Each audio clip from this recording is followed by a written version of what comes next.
Extrusion, thermoformage, moulage par injection, ce ne sont que certaines des méthodes de transformation des plastiques.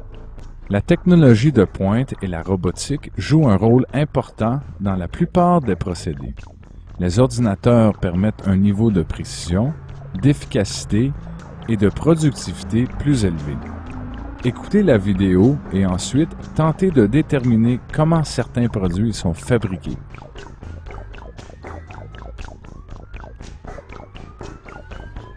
Avez-vous déjà examiné de près un boyau d'arrosage et une paille? On peut vite constater qu'ils sont faits de plastique.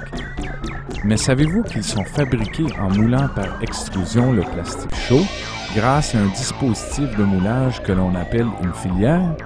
L'extrusion est un procédé par lequel les granules de résine plastique sont chauffés dans un long baril. Une fois fondu, le plastique est forcé à travers une filière par une vis de métal rotative. Le plastique émerge de l'extrémité de la filière en un tube continu qu'on laisse refroidir. Une fois le tube de plastique solidifié, il est coupé à la longueur désirée et un tuyau est créé pour arroser votre jardin. Le processus de thermoformage utilise des polymères thermosensibles pour créer des produits de plastique. Le polymère est fondu et ensuite chauffé davantage, stimulant la réaction des chaînes de polymères. Ces réactions de chaînes de polymères forment des liaisons multiples intermoléculaires. Ces liaisons font en sorte que l'objet de plastique, une fois refroidi, résiste à la chaleur. Les produits fabriqués par rotomoulage comprennent les autres. Les produits fabriqués par rotomoulage comprennent les accoudoirs de vinyle dans les voitures, les ballons ou les réservoirs d'essence. Les résines polymères peuvent être finement moulues en une poudre. Cette poudre est utilisée dans le procédé de rotomoulage. La poudre est placée dans un moule et elle est lentement réchauffée pendant que l'on fait pivoter le moule dans toutes les directions. Cette rotation fait en sorte que la poudre couvre toutes les surfaces du moule et qu'elle fond pour prendre sa forme. Une fois refroidi, le moule est ouvert et la pièce est retirée. Le moulage par soufflage bouteille de plastique. Moulage par soufflage, c'est comme souffler une bulle avec de la gomme. Ce procédé est utilisé pour fabriquer la plupart des objets de plastique vides, comme les bouteilles de boissons gazeuses, les bouteilles de détergent et les réservoirs. Comment cela fonctionne-t-il? D'abord, on place un moule autour d'un tube de plastique ramolli. Le tube est chauffé et on souffle de l'air à haute pression. La pression force le plastique à adhérer aux parois du moule. Le plastique prend ainsi sa forme. Le moule est ouvert et voilà, une bouteille de plastique. Le moulage par injection est la méthode idéale pour fabriquer la plupart des objets de plastique solide, comme les jouets et les pièces automobiles. Les granules de plastique sont placées dans l'unité d'injection qui fait fondre la résine. La résine fondue est ensuite forcée dans le moule qui forme l'objet grâce à une vis de métal chauffé.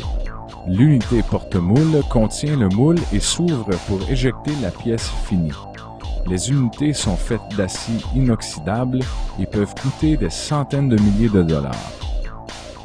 Un processus similaire à celui de l'extrusion est celle de la production de plaques de plastique. Le plastique est extrudé vers des rouleaux chauffants, ce qui permet d'atteindre la bonne consistance. Cette méthode sert à confectionner une grande variété d'emballages plastiques, tels que le cellophane pour aliments et les grands sacs de plastique.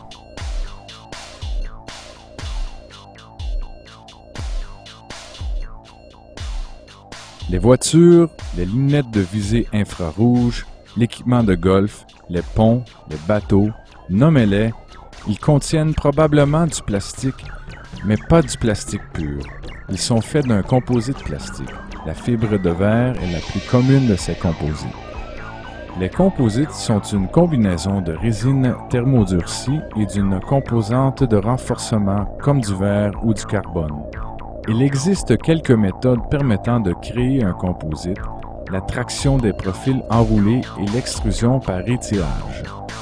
La traction des profils enroulés comprend l'enroulement des fibres de plastique et de verre ou d'un autre matériau ensemble, produisant ainsi des tubes composés. Le procédé d'extrusion par étirage incorpore la fibre de renforcement, verre ou autre, à une résine plastique haute performance pour différentes applications. Les fibres de renforcement sont tirées vers une zone d'imprégnation où les fibres sont mélangées. Le mélange de fibres et de résine est ensuite amené vers une filière chauffée où la composite prend la forme de la filière.